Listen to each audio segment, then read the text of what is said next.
Hello everyone, today we're going to review the Shop Vac by Vacmaster. It's both a wet and dry vacuum, and as you can see, all these features here. It has a handle, big on and off buttons, the suction port, front caster wheels, rear wheels.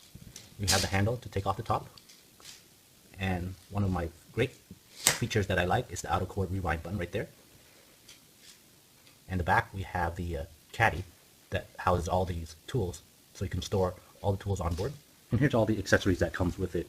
You have the HEPA filter, the cartridge filter, the foam sleeve for vacuuming wet liquids, dust bag, which is an optional accessory that you would need if you're vacuuming fine dust particles, but you don't have to use it for most ordinary day use.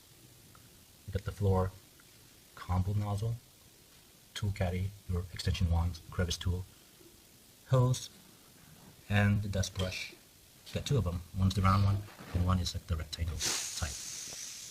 So I've gone ahead and unboxed it. Of course, what's inside the box is the vacuum, the hose, the brushes, crevice tool, extension wand, caddy, the floor carpet tool there, cartridge filter, and the cartridge filter cover cap, and your filter bags, and your foam filter, and of course the manual. So it requires a very minimal assembly. You have the handle, which I had to put in and basically screw in these two screws, and put in the wheels. The wheel goes on into this notch here, and then you just put in the screw. Same thing for both sides. It comes with 4 screws, 1, 2, and of course the handle has 3 and 4 screws. That's it.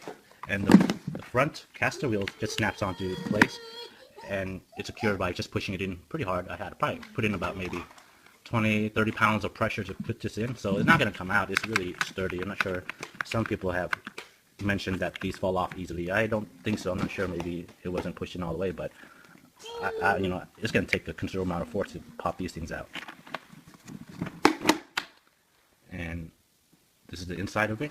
You have your intake here, and this is not adjustable. It's fixed. So basically, either water or dirt will come in here and hit the side and gets collected in this canister.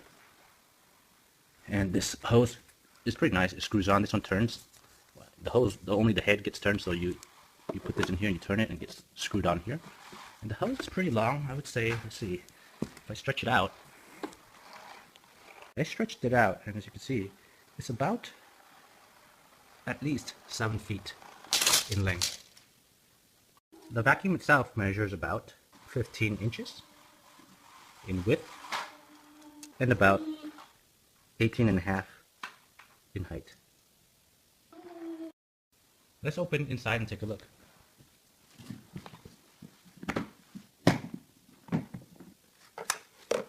Now for dry vacuuming, you want to put in the cartridge filter. Just pops it in there. And these rubber grooves, or these rubber ridge, kind of just sits in this little ridge here, and it locks it in place. It doesn't matter what side you put in. It can be this way, or they're both the same. So once you have it in there, you want to go ahead and lock the filter in with this cap. So this part goes into this lock, and turn it clockwise to lock. So now it's fixed. So that's dry vacuuming. And the box, it came in this way already, so the cartridge filter was already in place. Now this vacuum has a HEPA filter, which is also in the back here. It's pretty nice, so you get clean air out. So to open this, you push it up, lift off the cover, and here is your HEPA filter. Put the filter back in.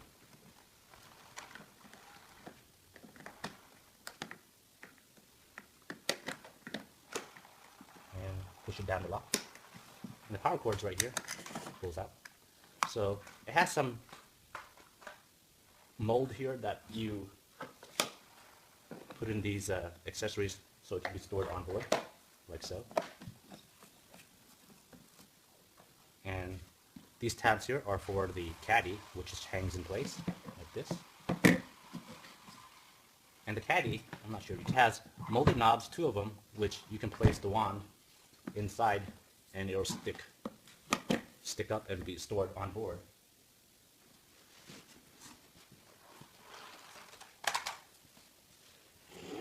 It has 2 molded knobs, but we have 3 wands, so I guess you have to place one and let it just sit and be loose. You can store the crevice tool, but the floor attachment is kind of too big to store in there, so that's one of the downsides. You can't store this anywhere. And also, of course, the hose is way too long and there's no place to store it, so you'll probably have to just, you know, kind of wind it up in a circle and just either place it on top or do something with it, or keep it in a separate box. But I'm not sure how to store this on board. I don't think you can. Now for wet vacuuming, we're gonna have to take off the top part and change the filter and put in the foam instead of the cartridge. So let me just take all these other accessories out so you can have a clear view.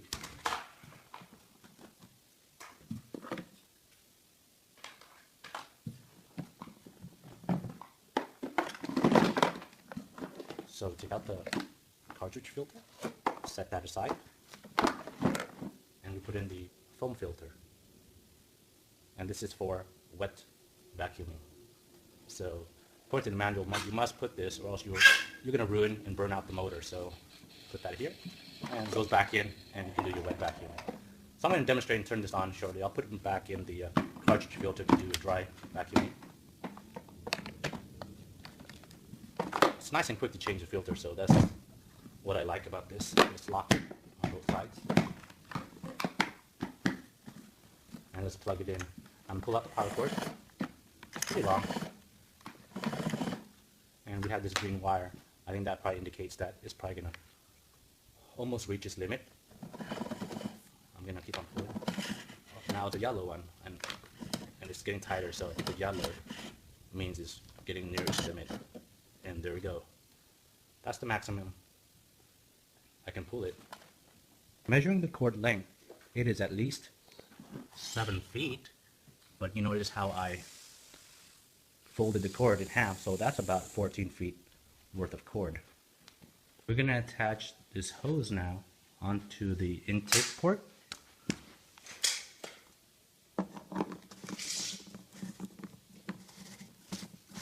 And there we go. Some of these wands here. Let me just put 2 wands together.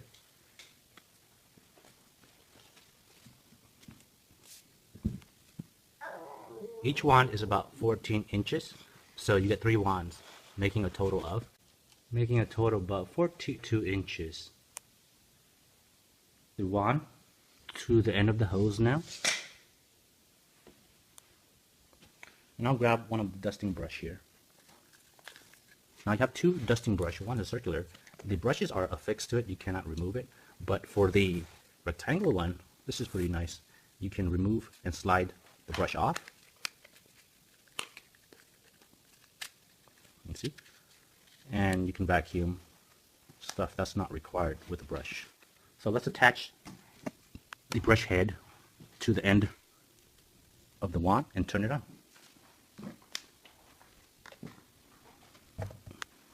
Okay, we'll push this button.